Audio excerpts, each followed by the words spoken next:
stand on the Lakers in some roundabout way because it's time to get into LeBron James, who made headlines after the Lakers game on Thursday night, their victory over the Timberwolves, 111-102 at home.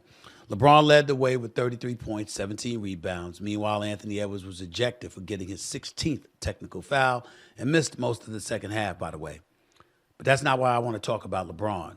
I want to get into what LeBron had to say about Anthony Edwards post-game and the conversation surrounding Edwards becoming the face of the NBA. Take a listen to this, please. Why do you want to be the face of a league when all the people that that cover our game and talk about our game on a day-to-day basis shit on everybody? That responsibility, it's just weird. It's weird energy. Ladies and gentlemen, excuse my language. That's some straight bullshit by LeBron James. Straight bullshit. I'm getting sick and tired of folks talking about everybody who covers the league shitting on the league. How do we shit on the league? Because some of us don't call LeBron James the GOAT? Because we bring up load management? Because people come to games sometimes and cats are sitting out and fans don't even know until they arrive at the arena that the cats are sitting out? Is it because All-Star Weekends arrives and folks don't learn that LeBron James is playing is not playing until the last minute? Is it because he's never participated in the slam dunk contest, thereby ruining it because he's the first marquee name with slam dunking ability like that to refuse to participate in an all-star slam dunk contest ever in his career? The way Jordan did, Dominique did, Dr. J did, David Thompson did, Harold Miner did, Jason Richardson did, Tracy McGrady did, Vince Carter did, Kobe did, Zach LaVine did, Aaron Gordon did, Nate Robinson did, Spud Webb did. The way all of these people did, he elected. That's how we're shitting on the league. See, this is the kind of stuff that pisses people like myself off.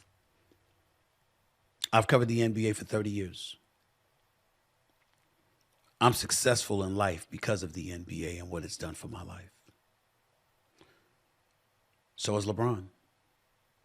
So are thousands upon thousands of players that have come through the league.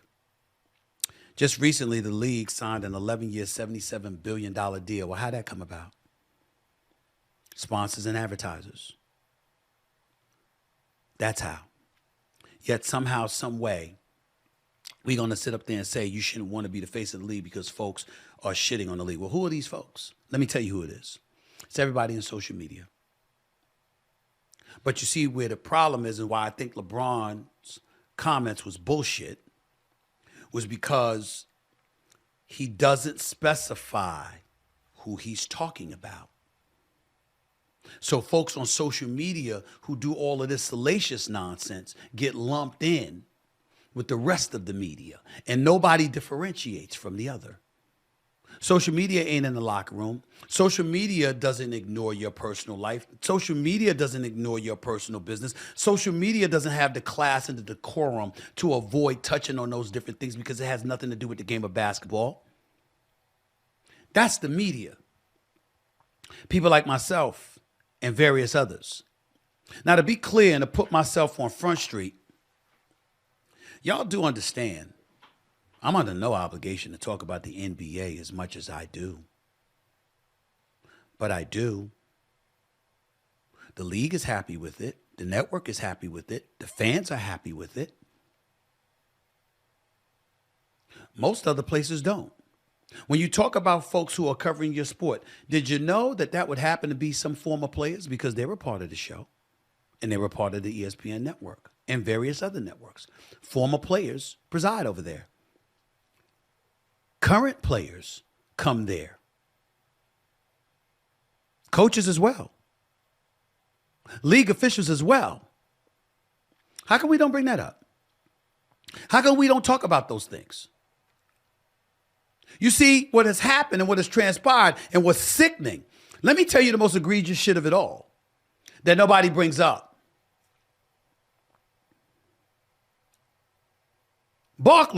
Charles Barkley, all-time 75th anniversary player, Hall of Famer, one of the greatest players in NBA history. You had cats clapping at him.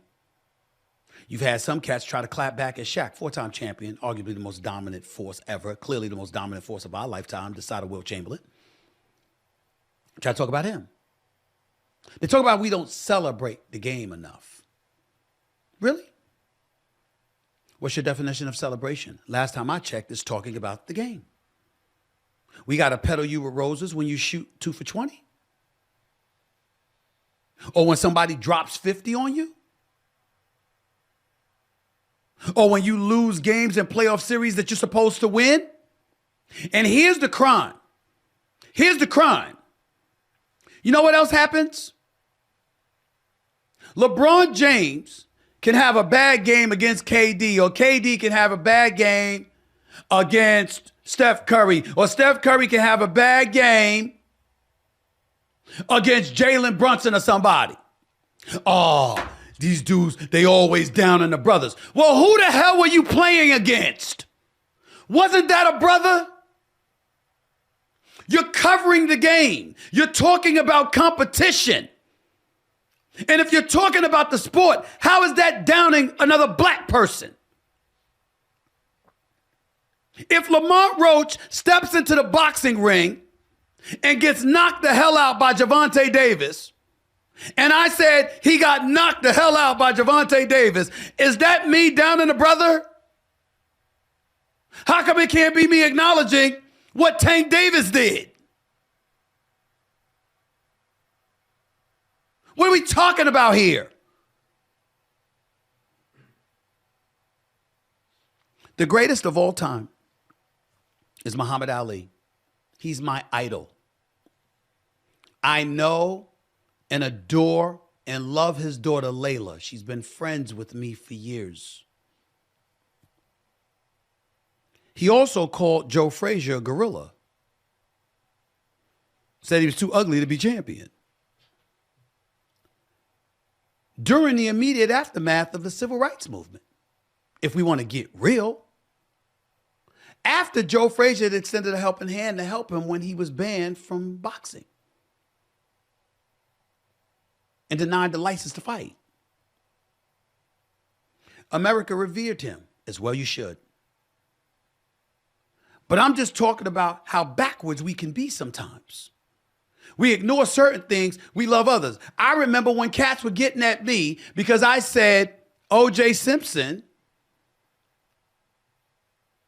didn't deserve to be acknowledged the way that he was during some awards event.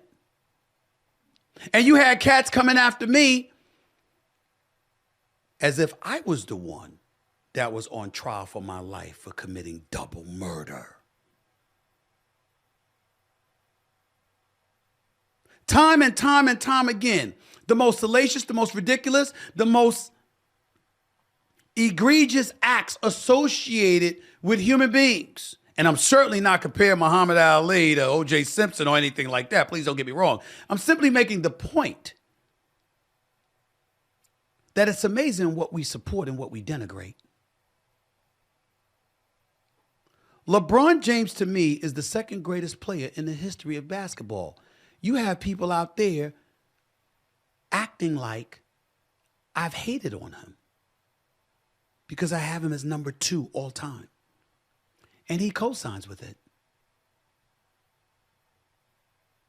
Anthony Davis doesn't want to be the face of the league and other players don't want to be responsible, and he co-signs with that. Notice he did all of this after he got his money. LeBron's worth $1 billion. He got his money, so now we want to take those positions.